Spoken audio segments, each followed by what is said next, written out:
Pemirsa, angka kesembuhan kasus COVID-19 di Kota Denpasar pada Selasa 7 Juli lebih banyak dari kasus baru.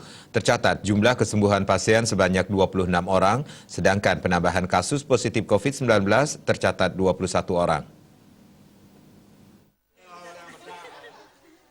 Juru bicara gugus tugas percepatan penanganan COVID-19 Kota Denpasar, Idewa Gede Rai menyatakan semua pihak patut bersyukur karena angka kesembuhan mencapai 26 orang. Namun demikian, kewaspadaan juga harus ditingkatkan, mengingat penambahan kasus mencapai 21 orang. Dewa Rai mengingatkan kasus positif COVID-19 di Kota Denpasar masih terjadi. Rinciannya, 6 orang OTG, 1 orang PDP, dan 14 lainnya merupakan kasus baru. Kasus positif baru di internal keluarga dan pasien positif dengan riwayat perjalanan dalam daerah mulai menunjukkan peningkatan. Kedua klaster baru inilah yang patut diwaspadai bersama, mengingat adanya mobilitas penduduk yang cukup tinggi di Kota Denpasar.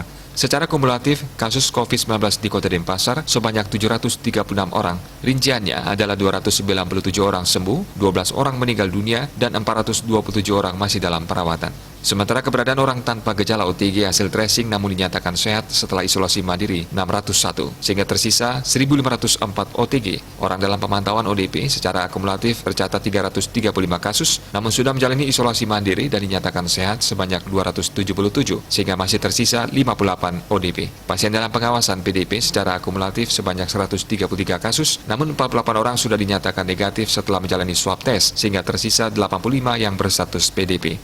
Asmara Putra Bali Pos melaporkan.